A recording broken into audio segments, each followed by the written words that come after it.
Hi everyone. For this episode of BCG on Compliance, we're doing something a little different. Earlier this year, I joined John Byrne on the AML Conversations podcast. We had a great conversation touching on technology, compliance, and the future of financial crime prevention. The discussion felt highly relevant to our audience here, so we're rebroadcasting it for you in full. Enjoy. I'm John Byrne with AML RightSource, and with me today is Hanjo Seibert, and he is the managing director and partner for the Boston Consulting Group. Long time experience in both compliance and technology and areas that we all care about in the AML and adjacent communities. Hanjo, thank you so much for joining me today. I really appreciate you taking time. I know you're extremely busy. There's a lot going on.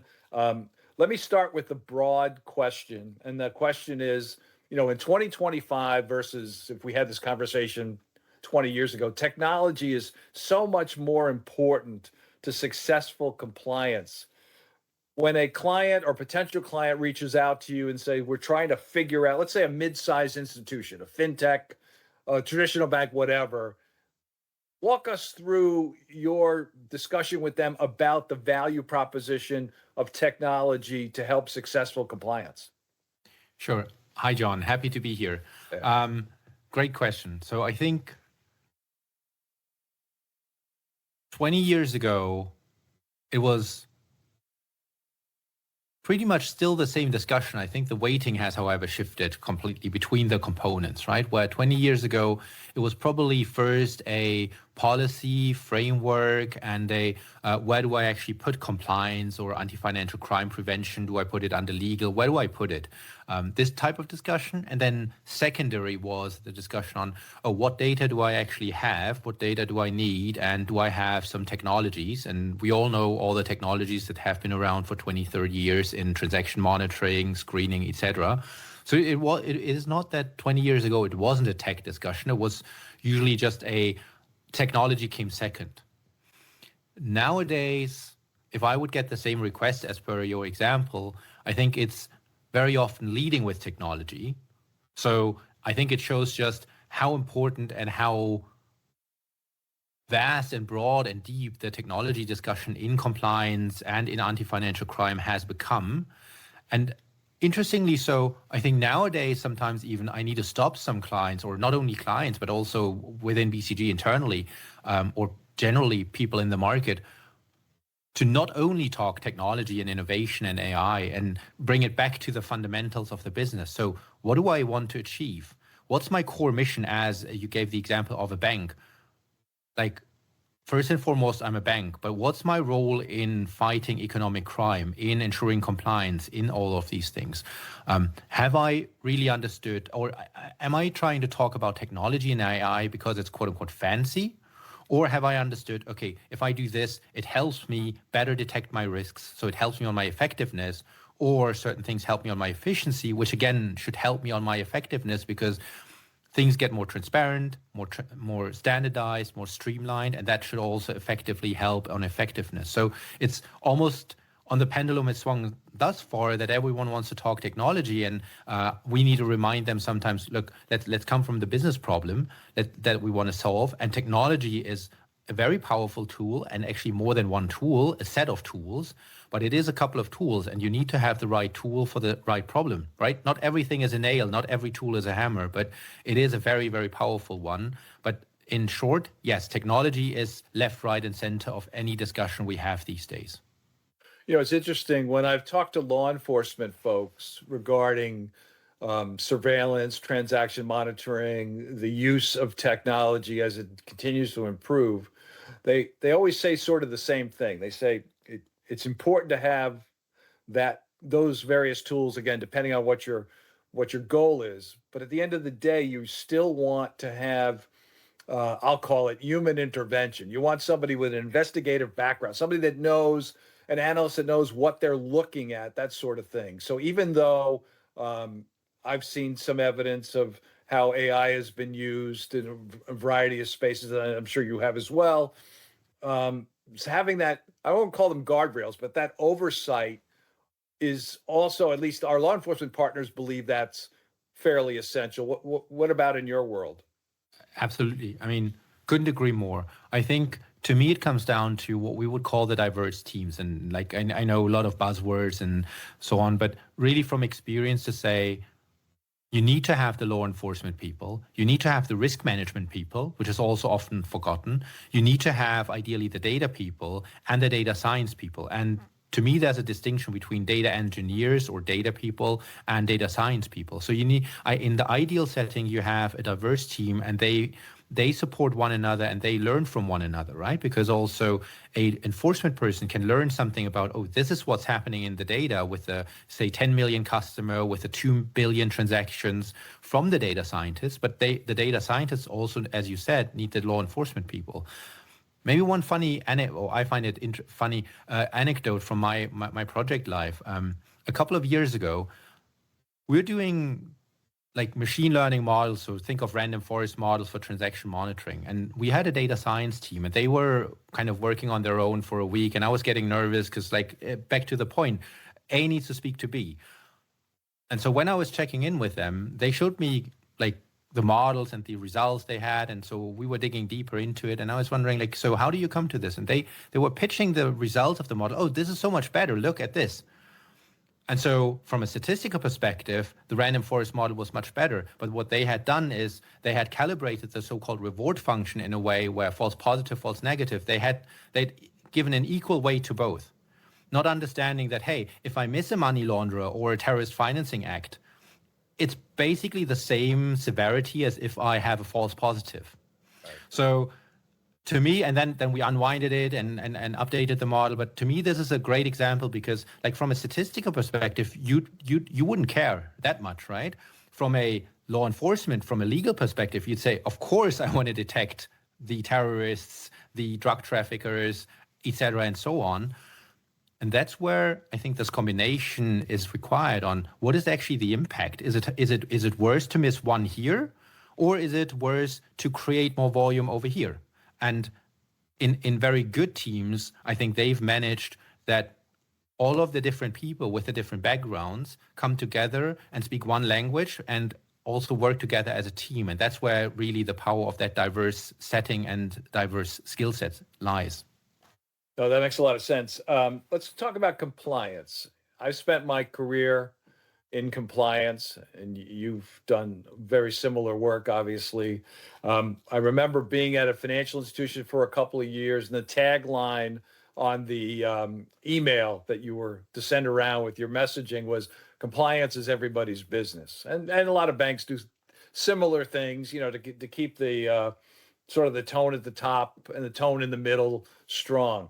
But also, I do recall being in an institution, and also when I was at the Bankers Association, the notion was that compliance was a cost center. Compliance was an area where we got to spend resources maybe to protect us, but really we're sort of doing record keeping and reporting, and the debates on what's the value proposition, which, you know, we'll leave to others to talk about. But internally, there was always sort of that, you know, back and forth, the lines of business. You know, why do we need to spend money on X? And then when you go, if you're not part of the leadership team, you go to leadership, you go to, you know, the chief risk officer or whatever, say, I need X amount of dollars because I'm doing this, or X amount of bodies on a project and that sort of thing. So there's always that push and pull.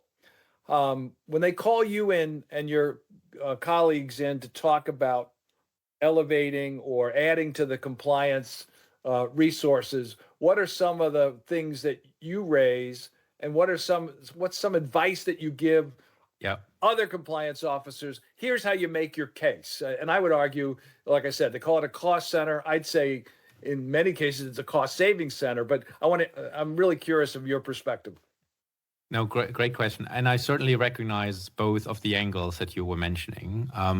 So from my heart, I agree with the first one. I think compliance is everybody's business. And in the same way, right, all the laws that apply to me, I'm not supposed to murder anyone. I'm not supposed to do anything wrong. And I can't call it on the police, oh, it's their job. Well, it's my job as a citizen to not commit the crimes and be knowledgeable about what's lawful and what's not lawful. So I do think that this is very much an obligation that applies to, quote unquote, the first line or to everyone in the organization. Right. Now, to this point of cost center, I guess it is a cost center in some way, right? If you just see it in the classical sense, because there's very little revenues being earned, you could for sure try to come up with cost avoidance as to, okay, what do other peer institutions get fined, or what's the cost of compliance when they get a monitorship in, and that cost is enormous. The problem there, I think, is usually it is such a lower probably not lower likelihood, but very bifurcated scenario, right? Because if it happens, then it's a pretty big, hefty impact, and it's very hard to explain to someone who hasn't felt the pressure what that pressure is about. My perspective and what I would discuss, and this is actually half-half. I have half of these discussions with compliance professionals, and the other half with executives, like that are non in compliance, right, is to say, if you take a step back and look at what do you want to achieve as a business and how do you want to achieve it, in also talking about sustainability, I think the question or the discussion becomes very quickly one, I want to do business in a robust way, which means I don't want to be dragged down by non-compliance every other month. So to say, how do I achieve compliance by design? And then have this discussion of what's my quote unquote risk appetite, but what is the model and the market I'm operating in, and what do I need to have in place to sustainably grow and conduct business in that field? And maybe more practically, we advised a bank where exactly that was happening, right? The business was frustrated about compliance because they thought, oh, compliance is a cost center and compliance is stopping me in doing business. Compliance was frustrated because they said the business doesn't understand. Now, what we then made sure in getting leadership more together, aligning the incentives between business and compliance, is to say, look, how do you want to sell products? How do you want to serve your customers? And what is a compliant way by design again? The thing that really worked well there is that over the course of this engagement, compliance was called in much earlier in the process by business into a discussion, not into a decision that then they could veto or not, which always gave frustration on whatever end. The other part that business realized, if they leverage the insights from compliance on KYC, because what it effectively means, know your customer or know your client, is actually a value statement to the business. Because if I know my client well, if I know corporate actions well, if I know change in ownership, if I know all these things well, we have a discussion on how can I use it, but taking that aside, if I know all that well, I can do a better job servicing my clients and customers. And the last part, a discussion on what I thought was actually profitable.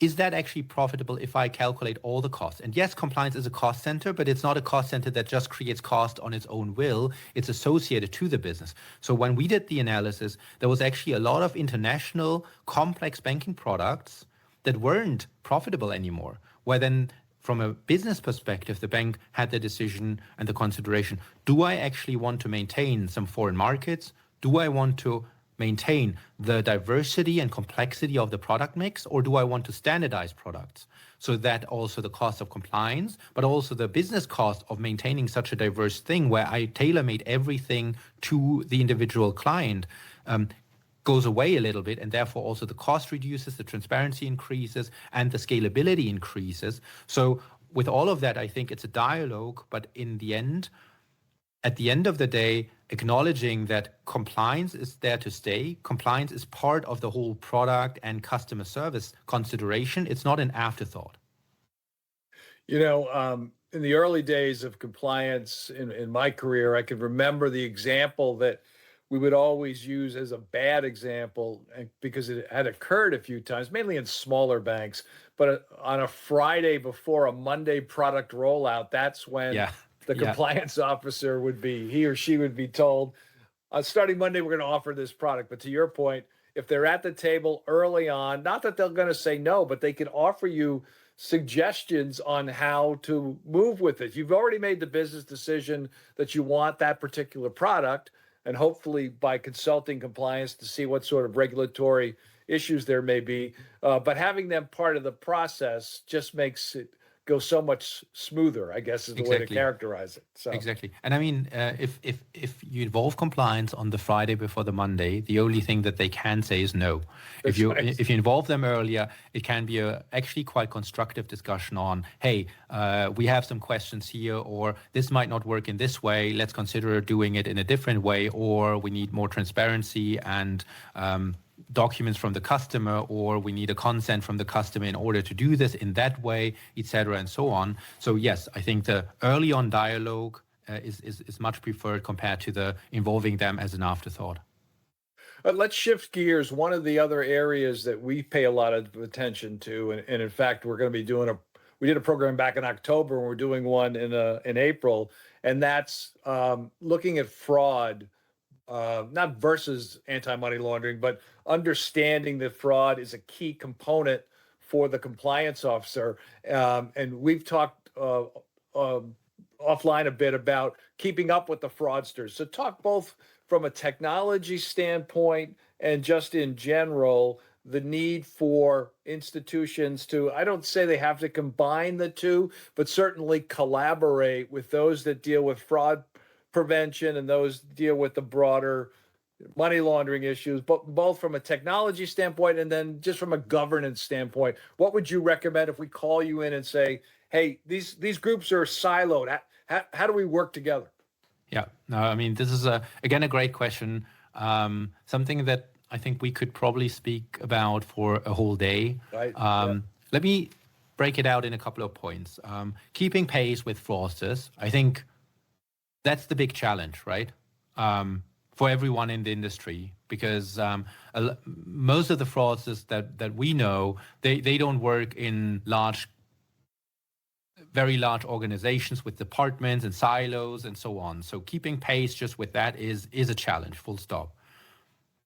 Second, the quote unquote innovation of fraud or crime scenarios or exposures, I think the underlying hasn't changed. I think the way in how you can conduct it, that has changed over time. And you can take some of the tech innovation like instant payments, cryptos, alternative PSPs, money service banks, etc., into this. So it's always a question on what is the weakest chain in the link. And very often when there is disruptive technology, when there is innovation in the market, new market entrants, there's usually a new weak link that emerges from that. So I think exploiting that has become quite a solid business case for fraudsters over the last 10 years at minimum. The other part is the evolution and disruption of technology that they can use directly for conducting their fraud. Example, Gen AI, and my best example is all the training that everyone I think has gotten and still gets on phishing.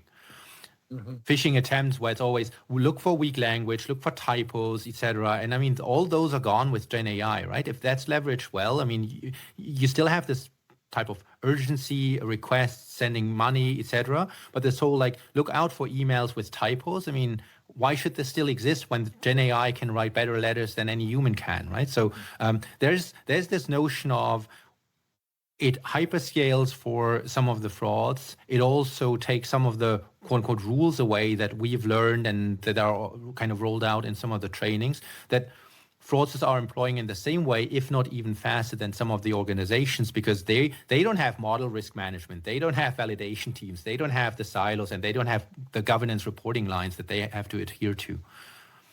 On your second part of the question, I think this whole like working together, I would say absolutely. And if I even just think of, and in most jurisdictions, this is also from a regulatory perspective, a well-established link as fraud being a predicate offense to money laundering. I mean, even just from there, I think it's a no-brainer to see you got to work together. If you look at the data, to 90% when we look at this fraud, anti-money laundering, etc., they use the same underlying data to try to detect money laundering, terrorist financing, fraud, etc. Now, the big question comes, like, how do I organizationally, how do I put this together? And like, there's obviously ways in moving fraud and AML departments and cyber departments closer together, or moving it very close together from a second line perspective, and then keeping it sort of separate more in the operational and in the business side. Whatever form you use, or whether you call it, I think there's some US banks who call it fusion approach, or US and Canadian, so North American banks, almost does not matter to me. I think for me, the key exam question is how closely are the different disciplines collaborating, and how effectively are they collaborating? Because to me, underlining is the key principle is they need to work closer together. Yet on the other hand, there is some domain expertise which quote unquote only applies to AML versus only applies to fraud. But then there's also, and this is what I would be worried about most, the common penetration threats, as in where it is a fraud and a money laundering, or it is a defrauded account on which money is laundered, or whatever else combination there is. So I think a lot of the exposure is not the singular AML exposure or the single account takeover fraud or the single whatever threat.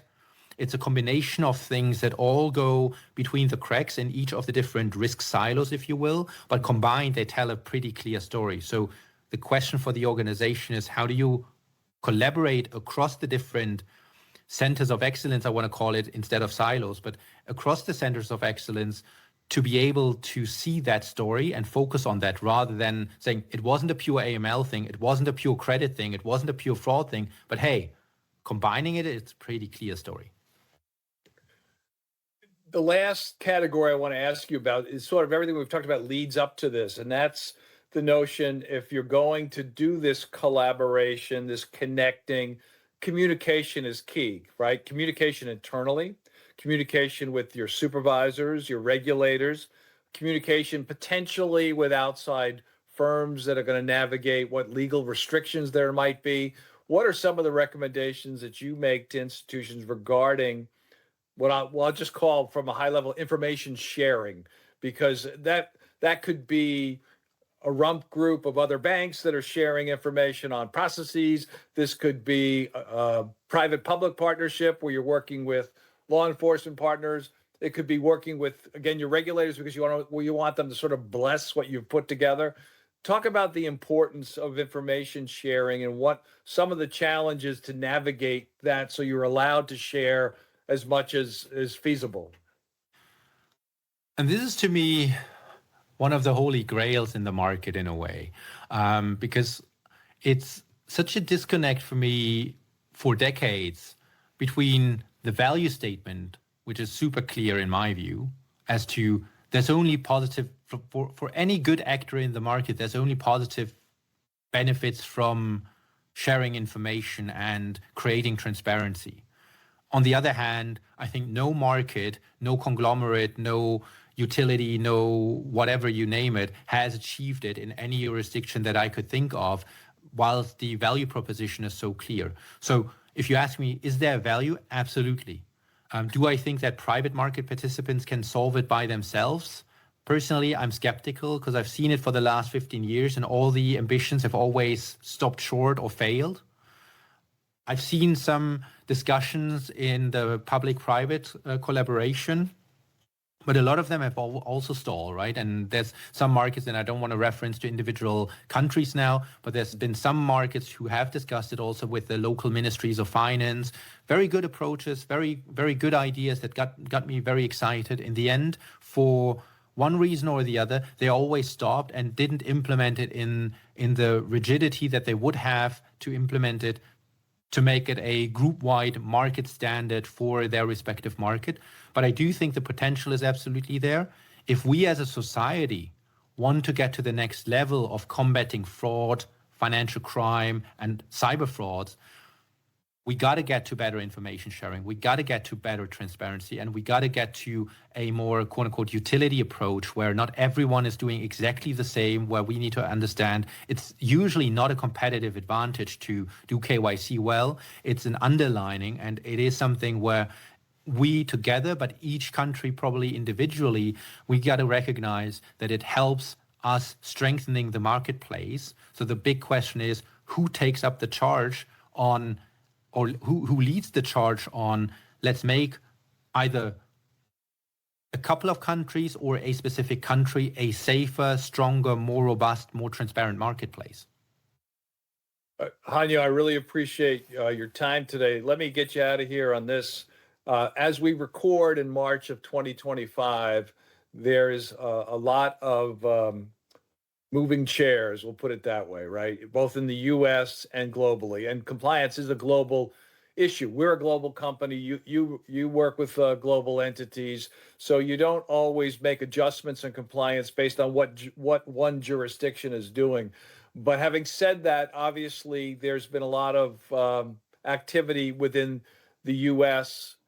Without prejudicing your answer, one of the things that we've seen and we've heard law firms say the same thing, regardless of what might seem to be a new priority.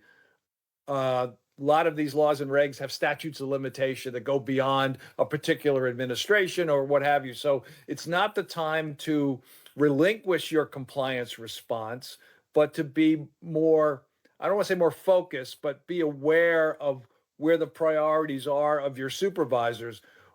Just in general, high level, where do you see both, not just here in the States, but just globally, the world of compliance, because technology is so important, as you've already mentioned. So I think that's always going to be an important tool. But if I'm calling you up and saying, I want you guys to come in here, give us some recommendations on how for the next 12 months, the next 18 months, what we should be doing. Very high level, what would you tell us? Sure, absolutely. Just for reference, we're recording beginning of March, so anything that I might now say might look silly in light of the month to come. But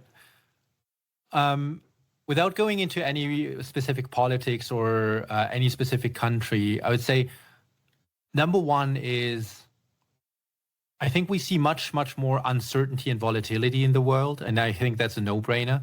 The big question is, like, how do you price in volatility and uncertainty, and how can you create more optionality in your path forward? Because, like, we used to say we can't forecast 10 years, then we said we can't forecast 5 years. Now I dare even to forecast 12 months, as you were asking. So I think one of the questions is, how can you place more optionality into your roadmap and in your plan?